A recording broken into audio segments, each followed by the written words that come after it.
We are now a few months into 2024, and I thought this would be a good time to update you on my everyday carry. Now, obviously not everything in this bag I carry every single day, but this is the stuff that generally makes it inside of the bag, depending on where I'm going and what I'm doing. Now, I don't like to replace items too often, so I'm still using the exact same bag as before. This is the Peak Design Everyday backpack, and I've been using this a lot more recently just because we do a lot of car reviews, so it's just a big bag for my camera gear, but it's so versatile. Like, look at the condition it's in after many years of traveling with it. It just looks brand new.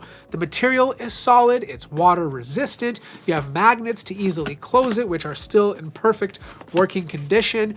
There's multiple ways to access the inside, such as being able to open the left and right. Just a quick way to access your lenses or any other items that you're carrying.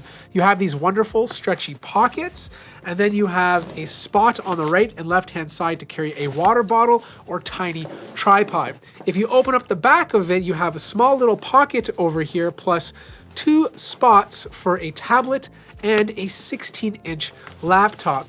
Now, the laptop I'm currently testing out right now is the LG Gram Pro 16, and LG was kind enough to partner on this part of the video, and so far this laptop has been absolutely solid. It is ridiculously light, like 1199 grams. That's only about like 2.65 pounds, and you have this super thin laptop with a dedicated GPU inside. So not only does this make it a good choice to have for a big display, but it's more than powerful enough that I can obviously use for my creative work. Like, I was editing a couple of videos on this and it absolutely handled it without any issues, and the same goes true for Adobe Photoshop. Now, the star of the show, at least to me, is this display. Like, this is a gorgeous OLED display, and the beauty about this display is not only does it have a good color gamut and color accuracy, it's also 120 Hertz. This means you can enjoy gaming on this. Refresh rate allows you to have smoother scrolling, and because it's OLED,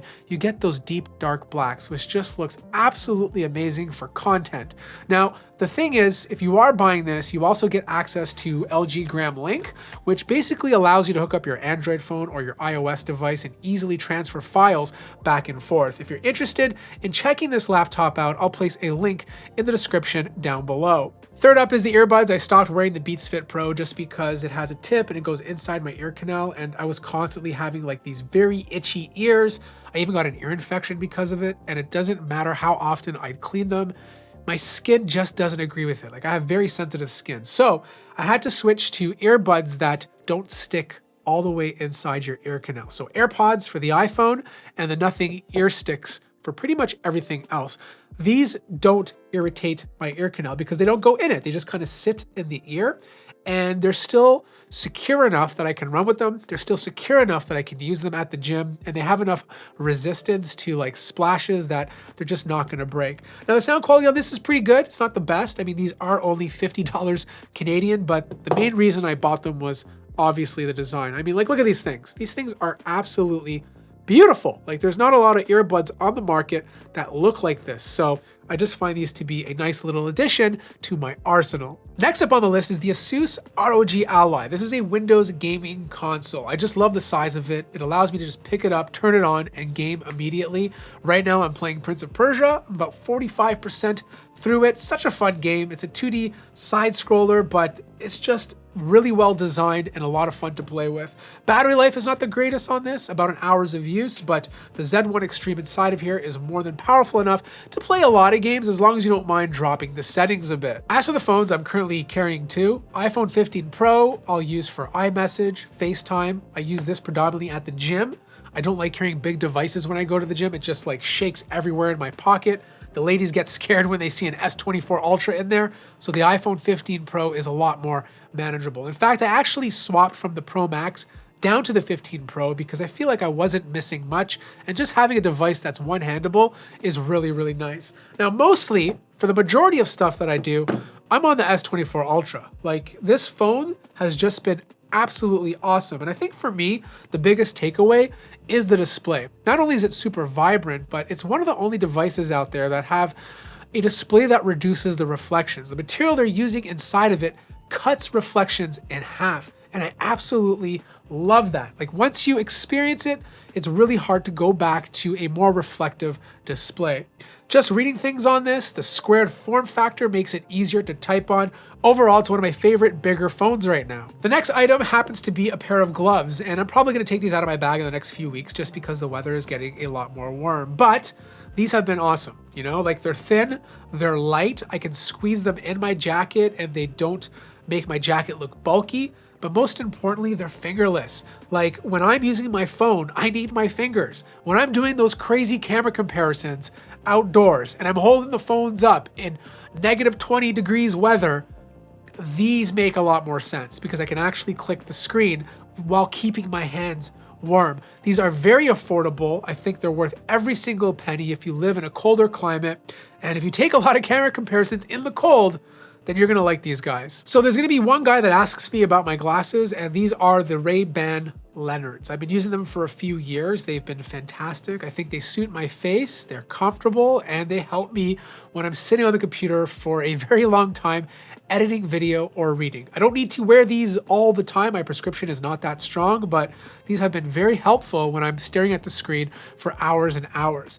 Now for sunglasses, I'm actually carrying the Ray-Ban Metas. These are the Wayfarer Standard Shiny Black G15 Greens, and these have been absolutely awesome. Like I can't express to you how much these glasses have grown on me. Now, if you're not familiar with the Ray-Ban Metas, these are smart glasses. So I can record a video by pushing the little button on the top or take a photo.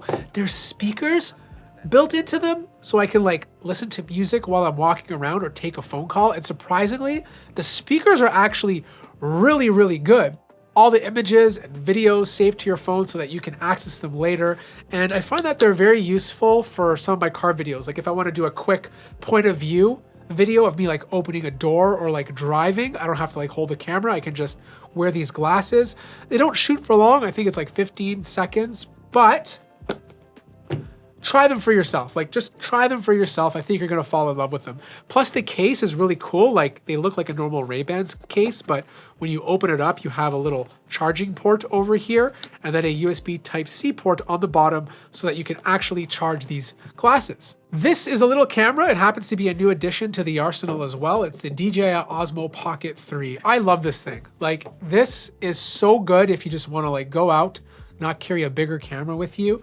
Because there's a little gimbal on top, all the footage looks stabilized. You can shoot 4K 60, you can even do 120 if you don't mind reducing the resolution. The 1-inch sensor in here actually shoots really nice video considering its size.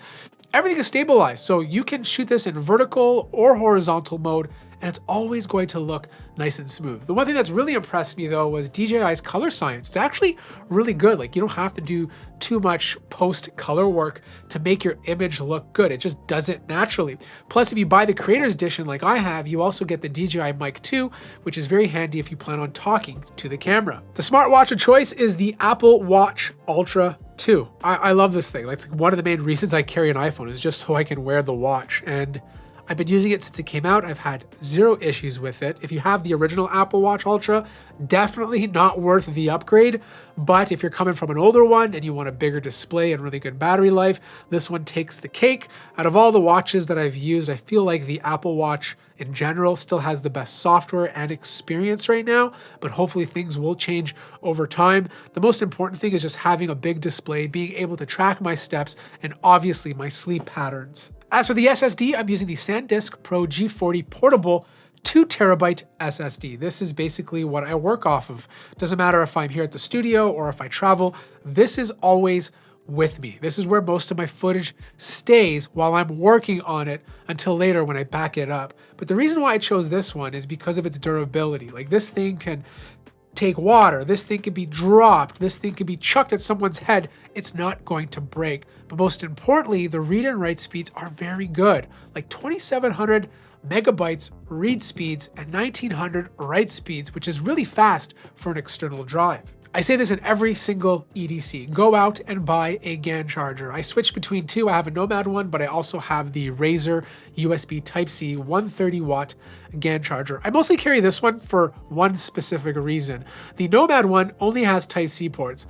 This one gives you both. You have Type-C and USB-A, which is very good for older legacy devices. Now, if you use the Type-C ports, you can get a maximum of 100 watts. If you use the USB-A ports, you get a maximum of 30 watts. More importantly, you do get a very long 6.5 foot cable, which can extend from very long distances, which is nice to have. Plus, Razer also includes a bunch of international plugs so that you can always connect it to an outlet no matter where you are. Now, the wallet is the Ridge wallet. It's still in good condition. I've been using it for the past few years. The one thing that I really like about it is its size. It's super tiny, very durable, has a money clip on the back. It's made of carbon fiber, so it's very hard to break.